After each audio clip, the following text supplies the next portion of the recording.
जी नमस्कार, मैं हूं राज पाठक। देखिए, बिहार में 7 चरणों के चुनाव में 4 चरण का चुनाव जो है वो संपन्न हो चुका है, मतदान हो गया है। उसका निर्णय 4 जून को आएगा।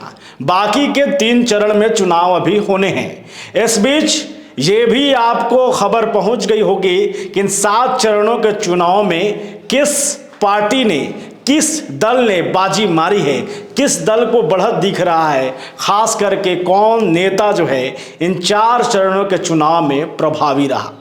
हम आज बात करने वाले हैं लालू प्रसाद यादव की। जी हाँ, राजद सुप्रीमो लालू प्रसाद यादव की। लालू प्रसाद यादव व्हीलचेयर पे हैं। लालू प्रसाद यादव कहीं भी चुनावी अभियान में नहीं दिख रहे हैं, लेकिन इसका मतलब ये नहीं है कि वो खामोश हैं। हम आपको बताने वाले हैं कि इन 4 चरणों के चुनाव के बाद ये स्पष्ट दिख रहा है कि लालू यादव अपने यहाँ बैठे बैठे ही खेल कर रहे हैं, और खेल ऐसा खेल रहे हैं कि एनडीए का तमाम कुनबा बेचैन हो गया है।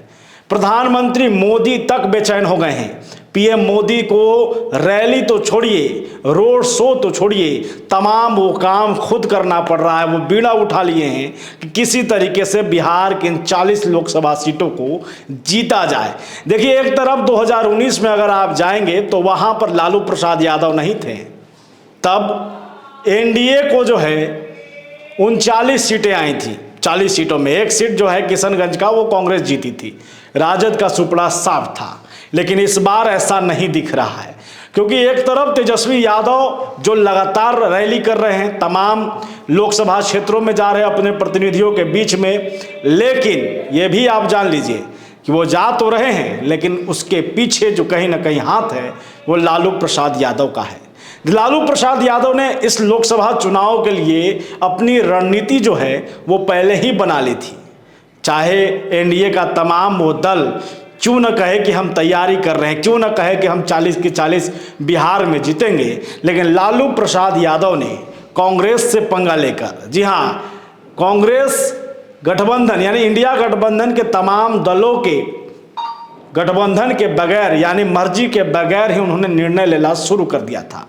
कहीं ना कहीं लालू प्रसाद यादव ने ये मैसेज देना शुरू कर दिया था कि इस बार बिहार की जो फील्डिंग है ये उन्होंने लगाई है, और इसमें जो है एनडीए का जो कुनबा है वो फंसेगा कैसे, इसे भी हम आपको बताएंगे।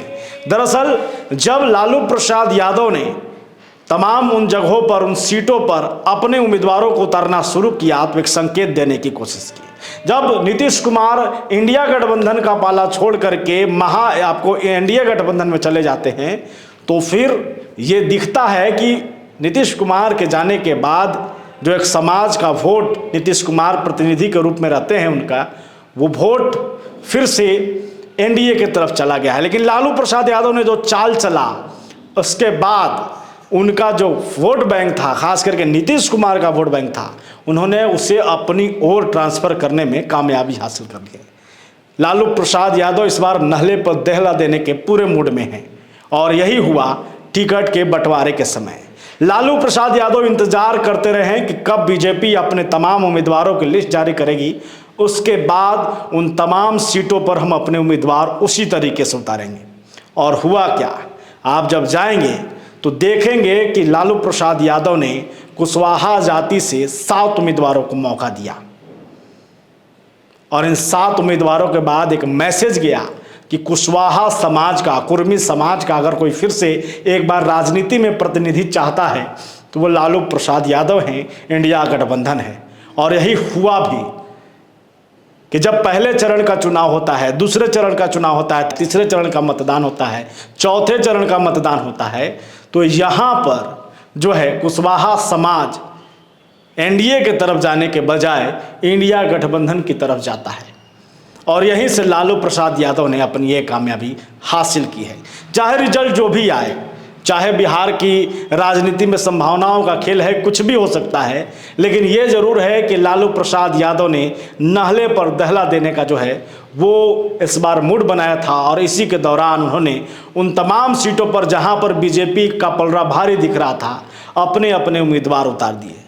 हम बात करेंगे वैशाली लोकसभा की। वैशाली में एक तरफ एलजेपी आर से जो है वो वीणा देवी हैं, वही वीणा देवी जो इससे पहले से सांसद वहाँ से रही हैं, तो वहाँ से उन्होंने मुन्ना शुक्ला को चुनाव लड़ा दिया। अगर बात करेंगे मुंगेर से, तो मुंगेर में ललन सिंह है, तो ललन सिंह के खिलाफ उन्होंने बाहुबली अशोक महतो की पत्नी को चुनाव में लड़ा दिया, ताकि अशोक महतो का कुर्मी का जो वोट है वो सीधे लालू प्रसाद यादव की तरफ आ जाए। अगर बात करेंगे तो सीधे चले जाइए उजियारपुर, जहाँ पर नित्यानंद राय हैं, उनसे सीधा मुकाबला करने को आलोक मेहता तैयार हैं, और एक मैसेज देने का कोशिश किया गया है कि यादव वर्सेज मेहता, यानी कुशवाहा वहाँ पर रहेंगे। और वहाँ पर भी ये कार्ड खेला गया है कि जो वोट बैंक है, चूँकि यादव का, अगर यादव उजियारपुर के जो यादव हैं वो अगर देखेंगे लालू प्रसाद यादव के, तो यहाँ पर नित्यानंद राय कहीं ना कहीं कमज़ोर दिखने लगे हैं।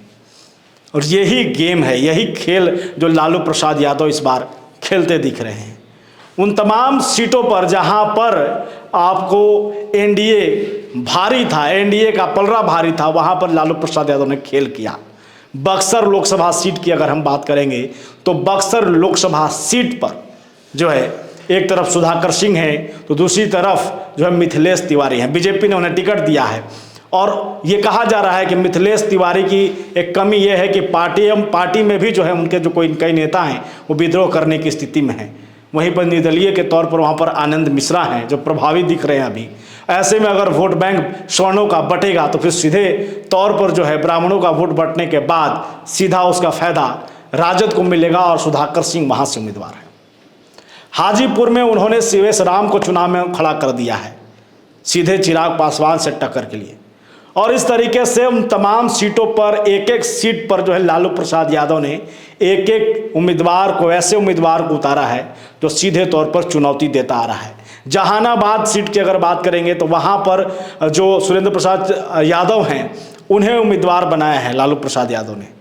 मात्र 2000 वोट बैंक वोटों का जो है अंतर था पिछले चुनाव में। चंद्रेश्वर सिंह चंद्रवंशी वहाँ से थे, और उनसे सीधा मुकाबला इस बार फिर से एक बार लालू प्रसाद यादव कराया था। और ये दिख भी रहा है कि यहाँ पर जो है जहानाबाद में राजद का पलड़ा ज़्यादा भारी दिख रहा है। बात औरंगाबाद की करेंगे तो औरंगाबाद में भी अभय कुशवाहा को मौका दिया जाता है। गया में आप जाते हैं तो गया में जीतनराम मांझी के खिलाफ जो है वो सर्वजीत पासवान को खड़ा किया जाता है। ऐसे ऐसे तमाम वो सीटों पर जहाँ पर एनडीए का अपना वोट बैंक था, या एनडीए में जो वोट बैंक था एनडीए का, इंडिया के जो बड़े नेता हैं जिस वोट बैंक की अपनी तरफ से वकालत करते हैं, उस वोट बैंक पे कहीं ना कहीं लालू प्रसाद यादव ने सिंधमारी कर दी है। और ऐसा सफल होता दिख रहा है। ये प्रयोग लालू प्रसाद यादव का इस बार के लोकसभा चुनाव में दिख रहा है। और यही कारण है कि पटना साहिब में भी एक कड़ी टक्कर जो है मीसा भारती दिख रही है देते हुए। वहीं पर अगर सारण में चले जाएं तो 3 बार के सांसद रहे हैं राजीव प्रताप रूडी के खिलाफ खुद रोहिणी आचार्य को उन्होंने उम्मीदवार बना दिया है। लालू प्रसाद यादव इस बार 40 लोकसभा सीटों पर अपनी एक अलग रणनीति के साथ उतरे हैं, और जो भी जहां पर प्रभावित था उसके खिलाफ एक मजबूत कैंडिडेट दिए हैं। और ऐसा दिख रहा है कि इस बार लालू प्रसाद यादव 2019 की स्थिति को नहीं दोहराने देंगे, और कहीं ना कहीं 24 में लालू प्रसाद यादव को बढ़त दिखेगी।